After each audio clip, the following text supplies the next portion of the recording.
and na international midwives there busia for bebe wiase a midwife mu e na beji aba krokroye maame nom am ye fie na yam aba bonten so nti omudi dwumason e wo ye na pomdi aso ye ho nti abusia ne omudi ye Ashanti Regional Minister Dr. Frank Amoakohene be mani munyamfo age na adwa wo ho no ne ye be kasa na abusia ne nkasa ye mu no a kire se abandoned project a ye gya ya to ho no mo na eburadwe ne ntiase so bi o ha 90% is about to complete ebu a 40 30 ni ade na sa project we nyina obehwe na afi wa yes ye sha aferi eye military hospital abusia for ebetimi a service nipa bebre ni afi midwife for bebre amomanya adwuma ye nti enne eye won na woje ye na wo dai die obehwe na niema ededa na akwam niema wo se tuto yiye nyina odi atutu yi Ashanti Regional Minister by na abusia Mindu mienu yebeka no kra adwuma a wo bo ne nkyeye afi man nso echen se wadi mfie mpempempempem yesi Paul Amantem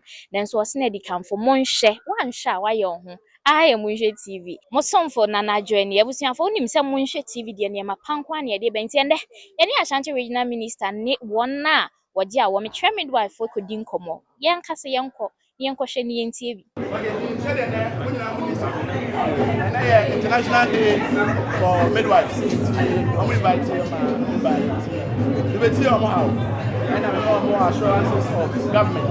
And we're near my year as a government to be the where Omuduma, Edipua, and Crown Warner, Etipua, Mamma, Elia, a ground to fan of home, Gofa, then Consoa. They are there was about never show them cry. They man now to do working conditions, environment on the air, Omuduma, and see, Omzaka, how be a far brain drain. Your more training or more, and cause of what before now, I'm making away. I'll call a bridge. It's a government. A show as I show Mukra say. I buy beer, and also making sure so that me I provide enough hospitals and ship compounds, health centers, with me, Abuana, or what you may do with medicine. His Excellency the President of the Republic of Ghana, Father, he said, I buy beer, my dear, will share as here. Once you did to my first can I say one. There was a little bit of fashion. And the hospitals are old one. Or no as president or buy our shots here. You provide that any term. Just let the president in there so and the next from one. I do my start here, Ecoswa. You're ready to reach the piano. I.e., a 5 military hospital, Civil Hospital, and this hospitals, any other 1 hospitals. Any two compounds I buy no I travel just let the president say, yes, yes, man. Now, yes, what you say, refer us to how much the back of financial pressure in the CEO, I didn't come and say. It's a very fair patients now, but meanwhile, your hospitals are more facilities here. Dr. B. Echo, go to my word, but see a drug program, which my one specialists, consultants, and highly skilled professionals, midwives, and nurses. You hear our services. I also go be able to find out the data. You better ASR program never go these hospitals. Referral rates do one a back of financial insurance. 29 doctors. They training at the same way. Everywhere you find yourself, once you have the facilities to operate, you should be able to do so. You can never go out and say, theater, whilst they are advanced theaters, they are available in these facilities. Maybe on the issue of brain drain, I don't see why a mindful fra or man contribute even a penny to the training of health professionals into benefiting from professionals here. They can't sika a trainee here. Into a mindful from or a mindful from and body panel. But for being a pena, sir, and my one man, Mabawa, they are training of Ghana, or which we call non possible. What did the school from 2021 year postly? What do we have here? Some man in a now. In the studio down the run at Naya can follow me up 1 year PM. Yet me, Ama Jumano, let me form no to do money in Abua, a year Ghana. In now go see facilities here, market and once and say, if you have facilities here, to me, I am more recruiters at Yam 1 and more workforce. bit more midwives. National guys as government, we are available in supporting them. During Ashanti festivals, it means every kind of once some few hospital facilities. I can't choose to I bet my rally private sector. Now I'm going to renovate in marking and International Midwives Day. So next year as GRNMA, Omushia, Obeti, I can see of say. The Babishia, Yamama, the buyer, the Tukai, Tipuram, let me Abwa, and facilities, you know, media, Amo, say. With this, I'm sure, say, together we should be able to rally all the support in revamping the health sector as far as Ashanti region is concerned. Thank you very much, and a very good afternoon to you all. Please take a seat. The chairman, the chairperson, members of the GRNMA, midwives present here, students present here, the media, ladies and gentlemen. I first bring you greetings from His Excellency the President of the Republic of Ghana, His Excellency John Dramani Mahama, on whose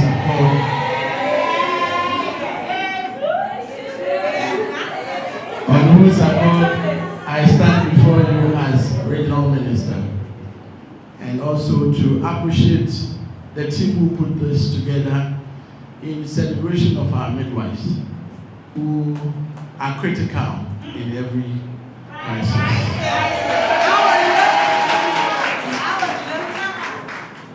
I've had a deep working relationship with nurses and midwives. When I entered university and entered the health faculty in the University of Ghana, I had the opportunity of serving as a student leader, from where I became president for NASAC, the National Health Student Association of Ghana. So over there we worked with GIMTA, which I'm sure most of you are familiar with, GATI, among all the other nursing and midwifery SRC groups.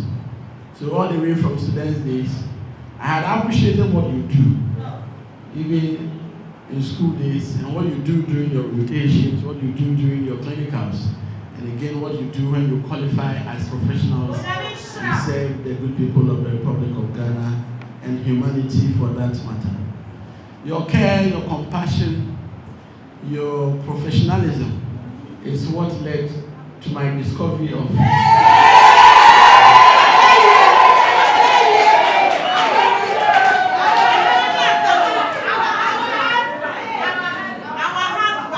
very own beautiful team, Mrs. Juliet Amoakohene. We actually met in line of duty at the Rich Hospital. Details of which are reserved for another day.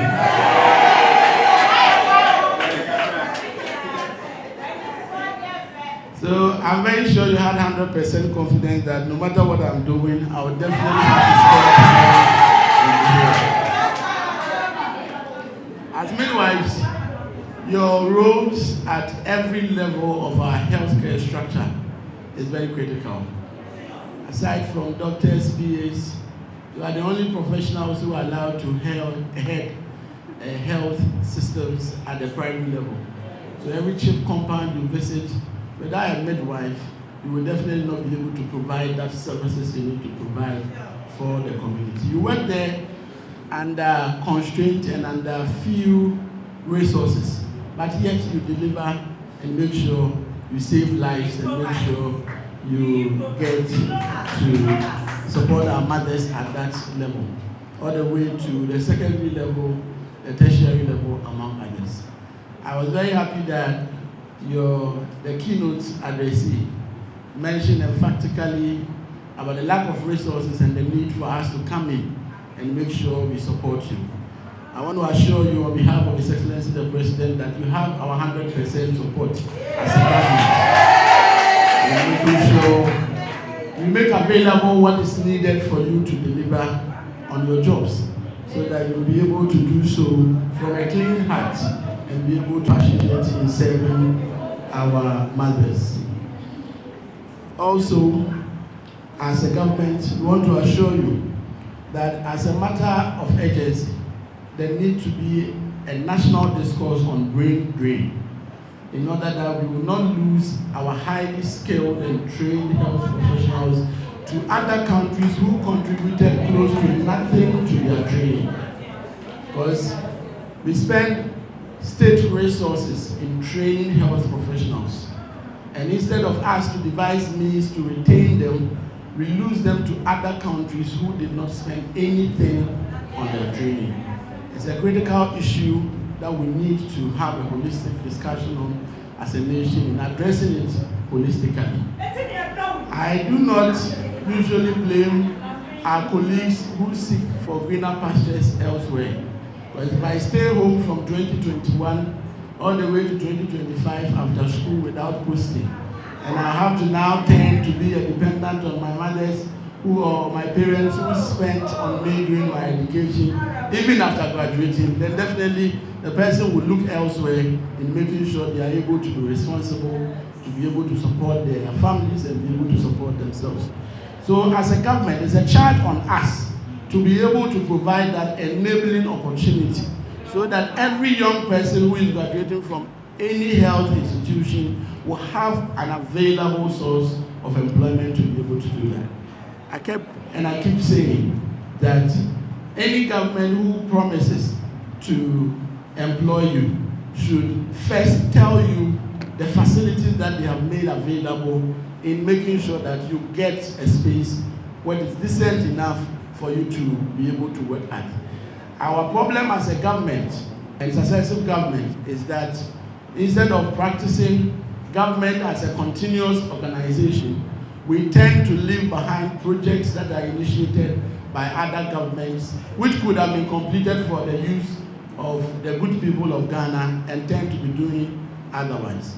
When I came in as regional minister, together with the planning team at the RCC, we actually realized that we had over 618 uncompleted government projects across the region, many of which included CHIP compounds, health centers, and health facilities scattered across the region. My focus is to make sure that these facilities, that some are at 30%, 40%, some even at 90% completion, are completed so that we'll be able to put them to good use.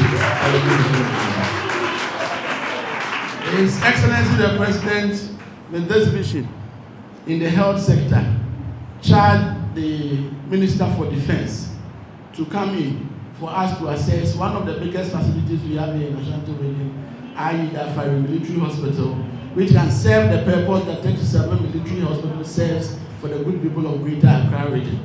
Thankfully, work is ongoing assiduously, and we have September this year to ensure that we open the Afari Military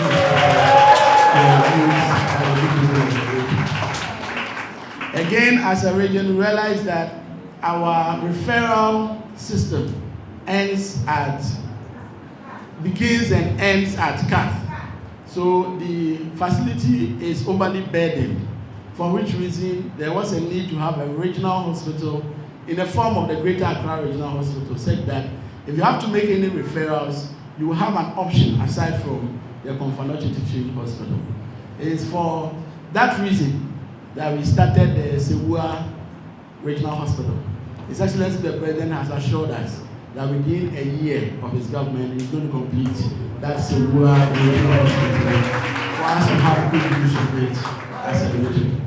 This includes the other CHIP compounds, some of the Agenda 111 projects that were initiated by the past government. We are committed in making sure that once those projects were started with taxpayers' money, we should be able to complete them for use in the same taxpayer.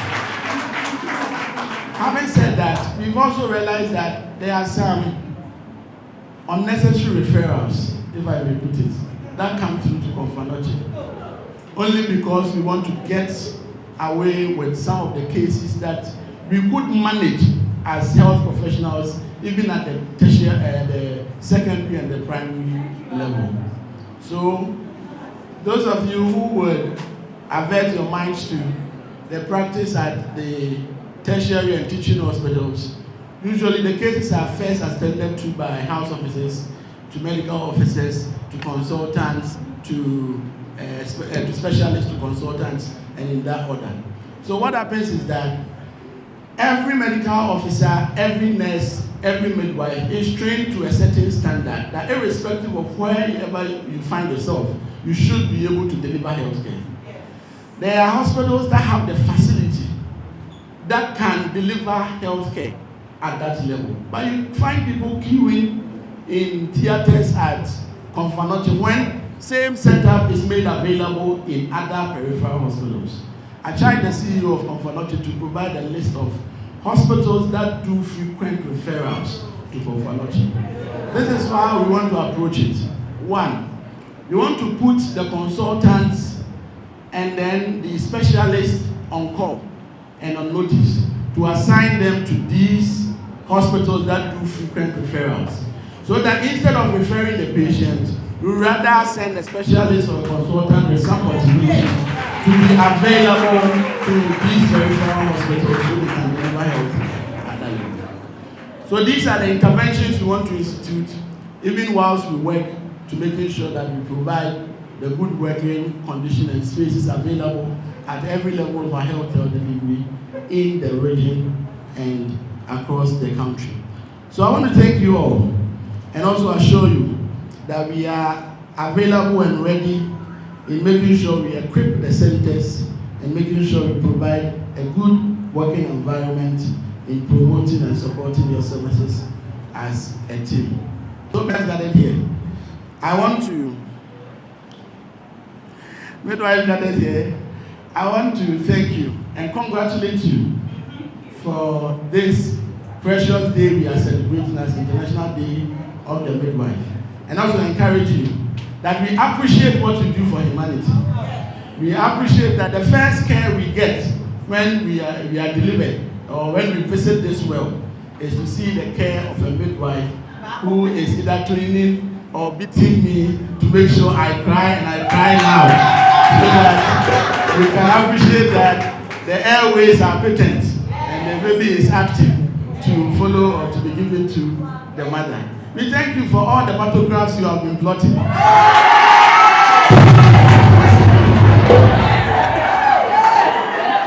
All the physiotomies and everything you do for our mothers and our babies. We say, may God bless you for the good work you are doing. So on this note, I want to wish you a hearty congratulations and also assure you that our doors are always open. Before I leave this platform, what we have done as a region and as an RCC is to be able to help mobilize private individuals to support respective sectors of government so that everything will not be overly reliant on what government provides for us here in the region. So if you realize, during the Ashanti Festival activities, we organized a blood donation drive on the account and the report from the Regional Health Directorate that we're having issues with maternal mortality, among others. PPH is all about blood. If you don't have blood, all you can do is to give the infusion and then you only wait and hope that God intervenes. But if you have blood available, you'll be able to hold the fort as much as you should. We would encourage the group that we are available. Anytime you want to do any of these drives, we are ready to support you as RCC, to give you all the support and the attention, and also to get the communities to be able to come out and help us, help you save our mothers, especially those who suffer from PPA. Beyond that, we've also been able to mobilize to support some few hospitals and some few health systems within the region.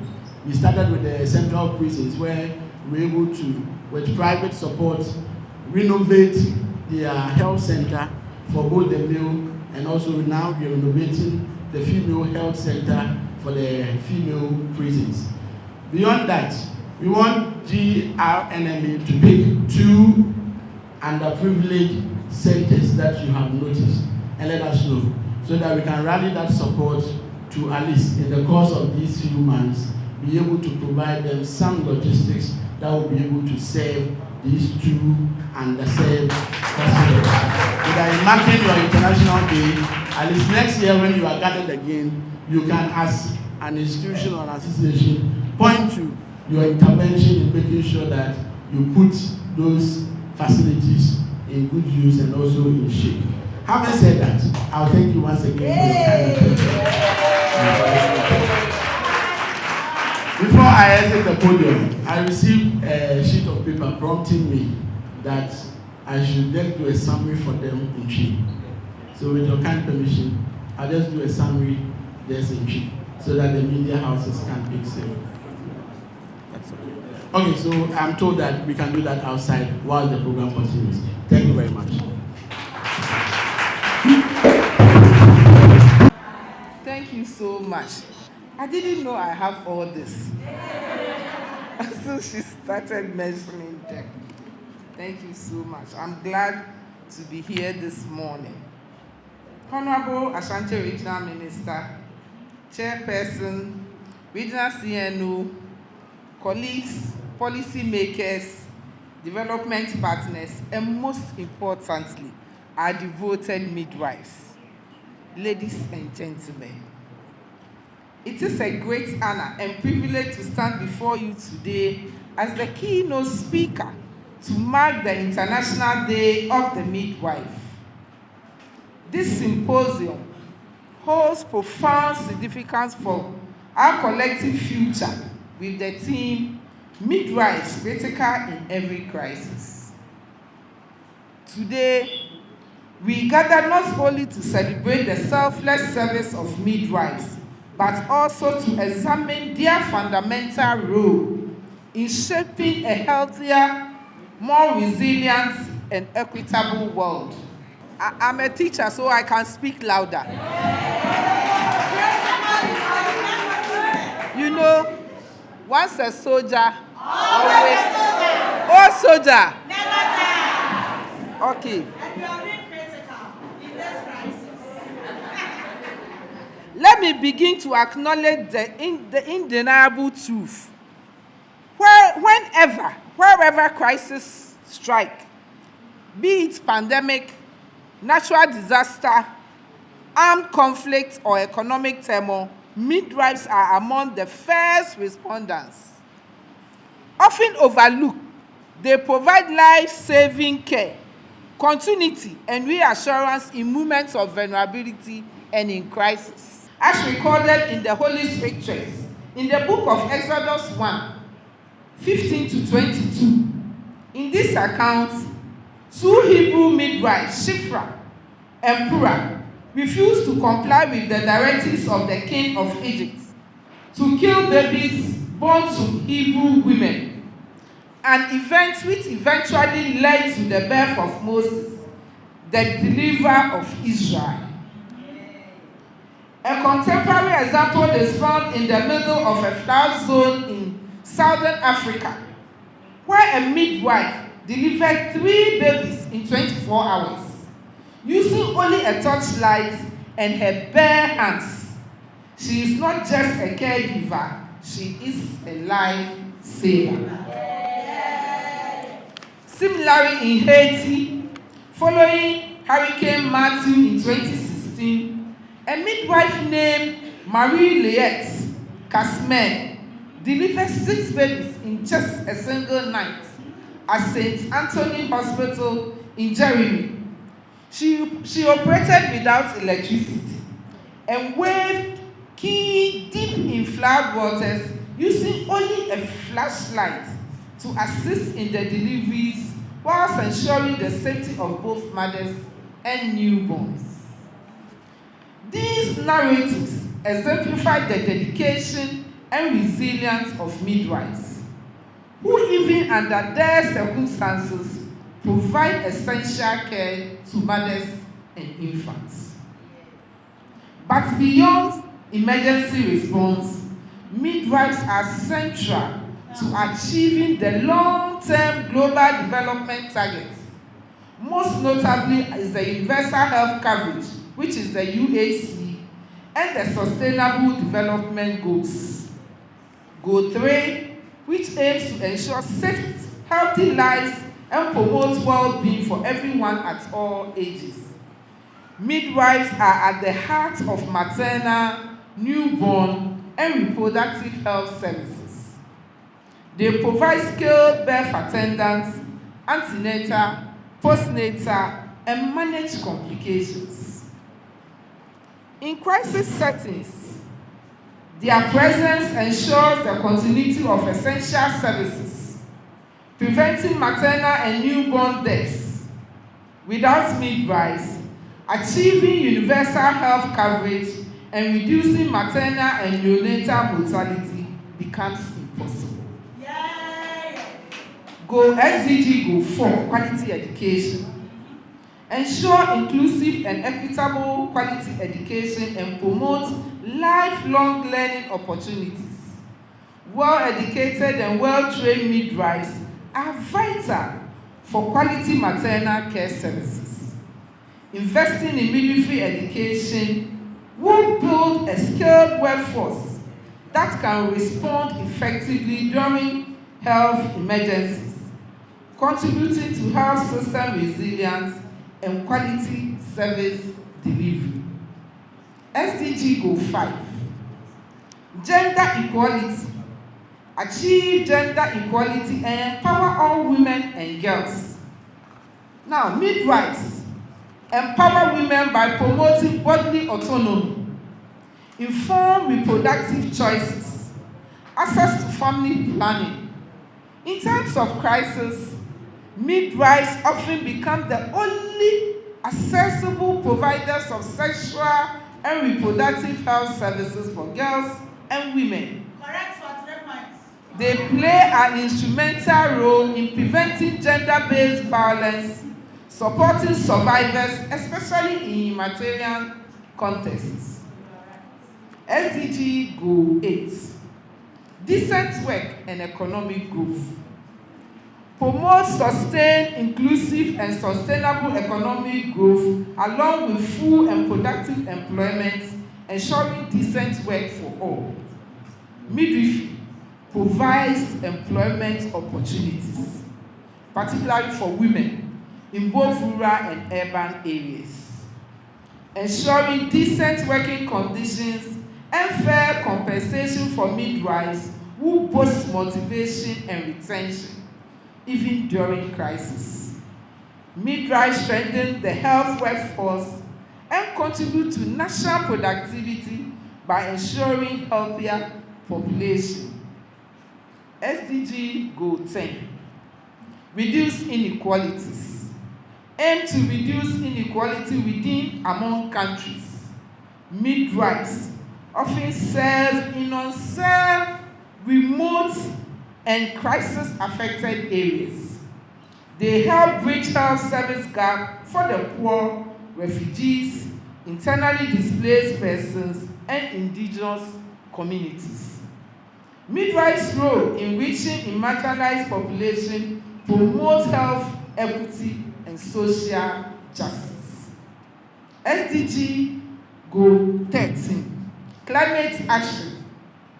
Take urgent action to address climate change and its effects. Midwives are key first responders in climate-induced crises such as floods, droughts, and displacements. They often provide care in mobile clinics and emergency shelters, ensuring that reproductive health services are not interrupted, which strengthen community resilience to climate shocks and health emergencies. Midwives are not only critical to health systems, but also enable multi-sectorial development. Their work contributes directly and indirectly to at least 6 SDGs, especially in time of crisis when health systems are most fragile. Recognizing, investing in, and protecting midwives is a strategic action towards sustainable development goals and crisis preparedness. In times of crisis, health systems are strained. Hospitals may be overwhelmed. Medical supplies are scarce. Populations are displaced. Amidst these challenges, midwives continue to deliver babies safely, provide family planning, and support maternal and newborn health. Their deep ties to communities enable them to offer culturally sensitive, trusted care, even under the harshest conditions. Take, for instance, the COVID-19 pandemic. Across the globe, midwives adopted strictly, continuing antenatal services, supporting home visits when necessary, and providing mental health support to mothers who face the terrifying prospect of giving birth alone in their homes. When there was a lockdown, still, midwives were still around. Their flexibility and resilience saved lives, preserved dignity, and prevented the collapse of maternal health services in many regions.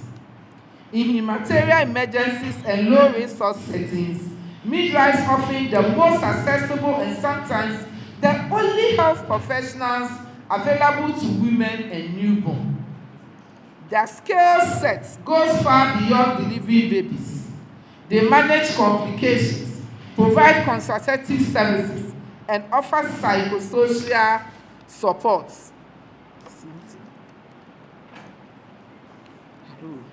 Hello. Thank you very much. Yet, despite their importance, midwives are often under-supported, under-resourced, and under-recognized. The connection between midwifery and universal health coverage cannot be overstated. Universal health coverage is about ensuring that all people everywhere have access to quality health services without experiencing financial hardship. Midwives are pivotal in making this vision a reality, especially for women, adolescents, and newborn. According to the State of the Midwifery Report 2021, investing in midwives who avert 67% of maternal death, 64% of newborn death, and then 65% of stillbirth. This is not merely a health imperative, it is a developmental priority.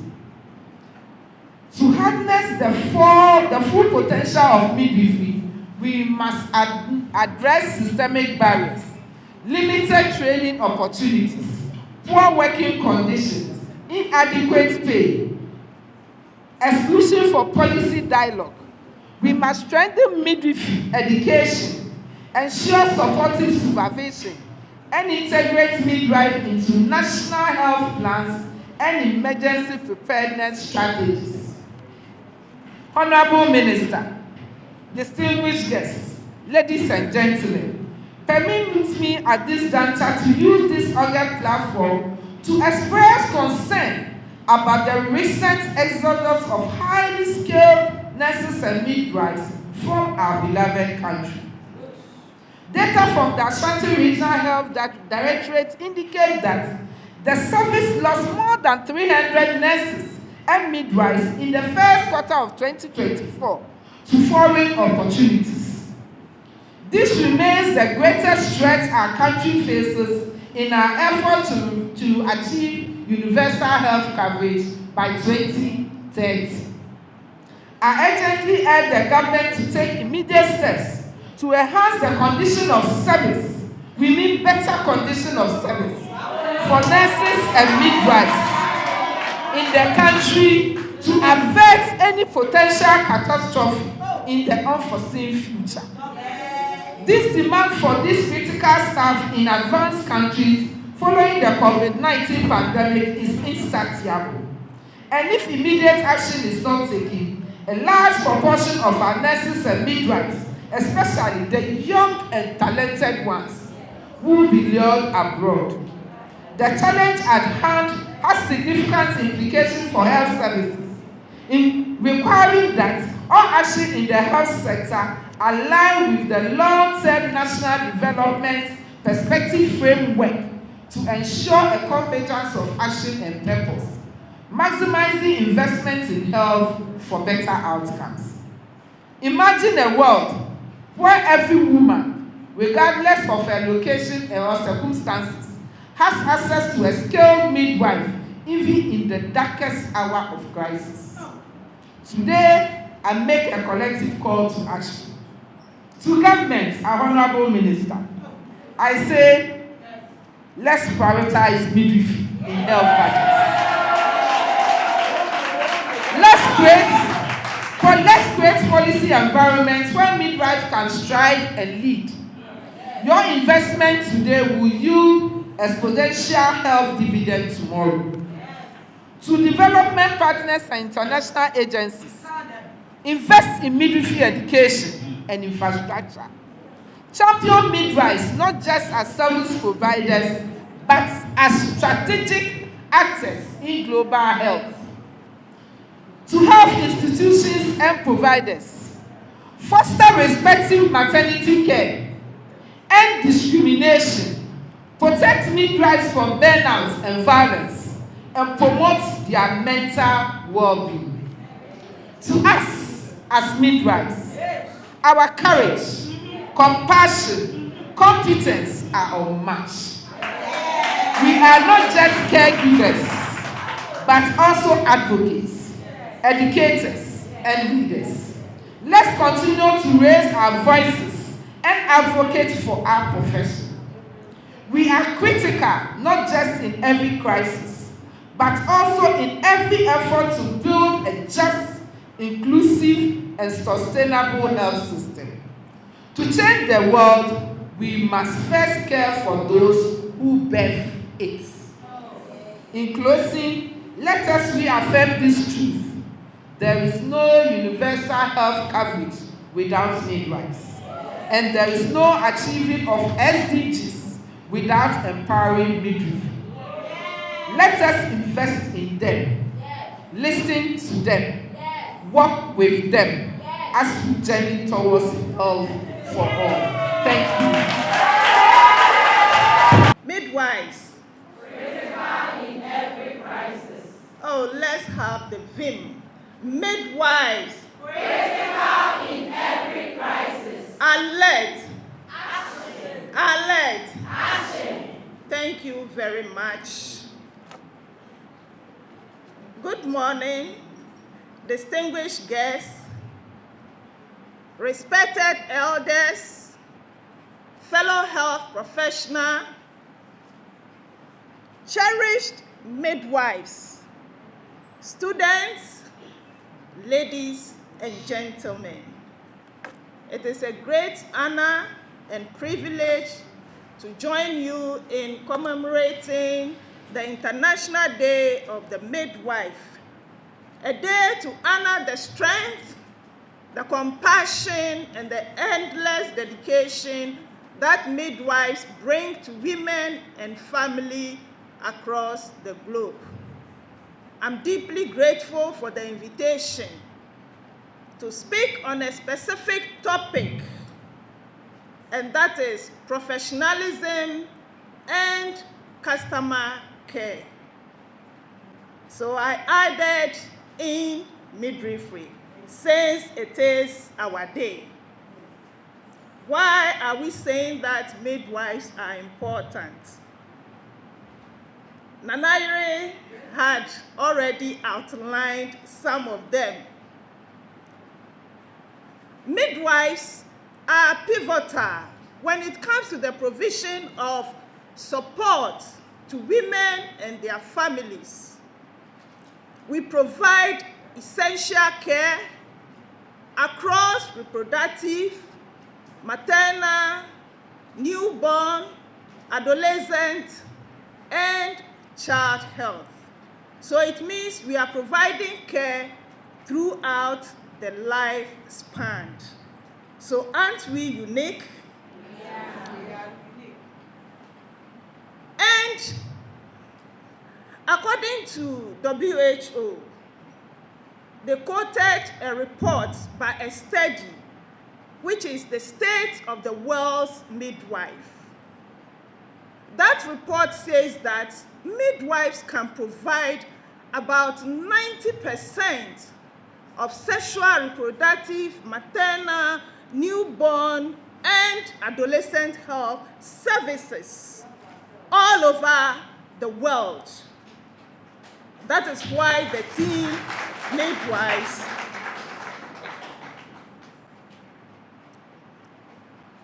they also went ahead to say that if we are able to educate midwives to the global standard and we give them the needed support and the enabling environment to operate, they can also provide and promote human rights. They can also empower our women. And so we see it that midwives are very important when it comes to provision of health care. And so, why are we saying that they are important and they can provide a number of services and supports? ICM therefore came up with a midwifery professional framework that makes us professional and, for that matter, unique.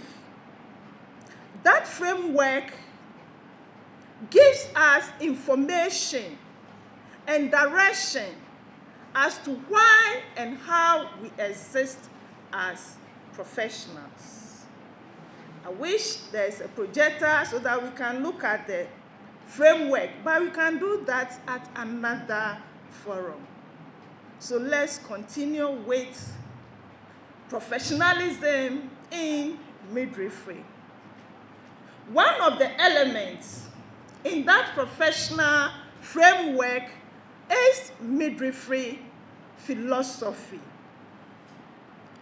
That philosophy looks at the core values that helps to shape the practice and the conduct of all midwives, wherever you are. I believe we know that we have 4 levels or areas that midwives will operate: education, practice, research, and leadership. So wherever you are, this framework helps to direct you so that you can work within your professional bundles. Now, when we say professionalism, it is not just about the job as a midwife, but it goes beyond that. In midwifery, when we say professionalism, we are looking at the standard core values. We also look at acting with integrity and then upholding the highest standards in the area of midwifery. So what are the core values?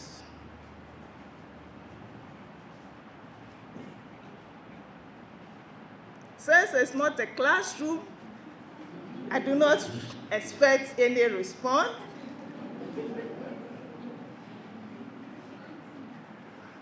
So in midwifery, when we say core values, we are looking at dignity and autonomy for women and newborn.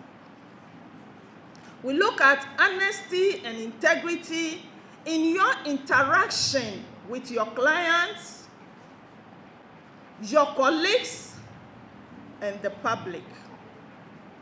We look at you being responsible for your actions and decisions. I take that again. You should be responsible for your actions and decisions. Lastly, we also advocate for the rights and the needs of women and newborn. What conduct or behavior are expected of the midwife? But the midwife should be able to communicate effectively and respectfully with the client, the family, her colleagues, and the public. Maintaining appropriate boundaries and adhering to standards of code of conduct and practice. What about our competencies or skills? Once again, I'll make reference to ICM, and recently, just 2024, they've reviewed the core competencies for midwives. From 4, now we have 5 main competency areas that we are supposed to work within. I'll just mention them, and then we can later on go and research about more. One of them is cross-functional competencies for midwifery practice. The second one is sexual and reproductive health. We have antenatal care, care during labor and birth, and the last one is ongoing care for women and newborn. Let's now look at what customer care is when we come to midwifery. Customer care simply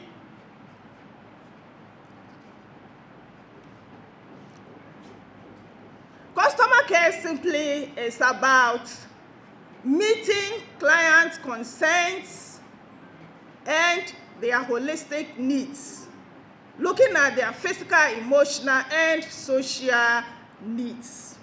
So when we come to midwifery, we will say that customer care is about building a warm relationship, engaging in effective communication that will help make informed decisions, leading to provision of collaborative, supportive, client-centered, culturally sensitive care.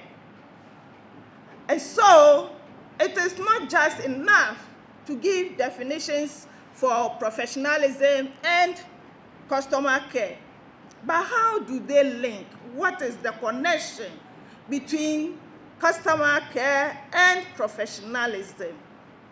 The first one is about building trust and empowerment. Midwives, we are supposed to listen to clients, communicate effectively so that they will be heard and will be respected when it comes to provision of care. Sometimes you go to the antenatal clinic and a client is giving information, and the midwife is also doing another thing. Sometimes in the process, the client will pause. Then the midwife will go like, continue, I'm listening to you. The client has realized that you are not listening to her. So we need to enhance our communication. We also have to provide emotional support, because we know that when it comes to issues of sexual, reproductive, maternal, newborn, adolescent, child health, they are sensitive areas. And so we need to provide emotional support to help relax them, relieve them of stress, and then we'll be able to build trust. We also have to provide client-centered care, or we need to involve them in decision-making when it comes to care, so that we do not just impose our care or our plan of work on them. So, for example, you are giving health education, she's come. You see that the HB level is a bit low. You want to give education on nutrition, and you are telling her she should go and then snails, your area, you have snails, go and take crabs and that. And then you realize that the facial expression has changed. She doesn't take snails, so she tells you, I don't take it. You say, as for you people, as for you this tribe, that is how you are. No, you've done nutrition. Look for alternative for her so that she can still have the protein that she needs. And then we also have to promote continuity of care. And this can only happen when the clients realize that we involve them in decision making and we are not just imposing our care on them. And so when we look at professionalism and customer care, we can say that it is important because it helps to build trust and respect.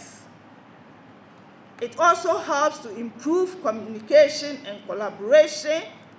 It helps to provide individualized care. It helps us to focus on client needs and preferences. And above all, it helps us to empower our women. And so I would say that a focus on customer care leads to increased client satisfaction and a more positive overall experience. Therefore, for us to maximize this impact, we need to make professionalism the bedrock of our work and the heart of our profession.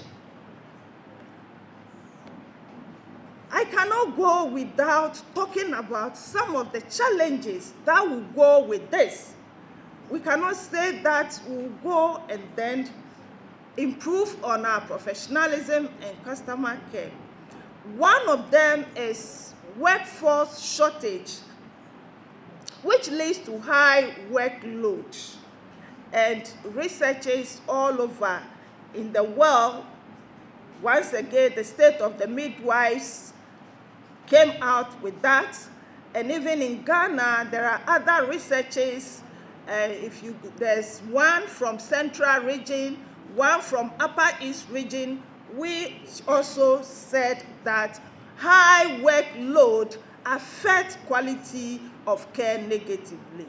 The other one is about inadequate education and training, because WHO said that it is only when midwives are educated to the standard that they will be able to provide quality care. Sometimes there are issues with resources. We have limited resources, and this makes it difficult to provide quality care. For example, conducting delivery on the floor, and at the end you have to suture either a tear or episiotomy on the floor. You can just imagine. When you go to some of our facilities, these are the real situations. And then we have emotional fatigue or burnout, sometimes because of the workload. So our midwives are exhausted. We also have problem with communication, and some of them is as a result of terminologies. It is difficult sometimes explaining some of the things for the client to really understand. So I will ask, who can explain Paparicious twin in Krobo for me to understand it very well? It is difficult. So these are some of the challenges. However, we cannot say that because of these challenges, so we will not work on our customer care. So we plead that we need to look at our physical and psychosocial work environment. Some of the things we ourselves can work on it so that we can improve on work satisfaction. We also have to strengthen midwifery education, because we said midwifery is not only about practice, education area. Research is also very important, because it is research that informs our actions and directs the development of our learning guides.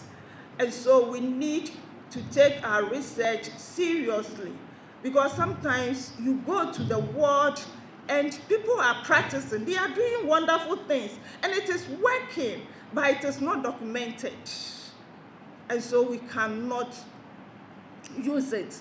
And we know that it is research that can only advance our work. And then we also have leadership.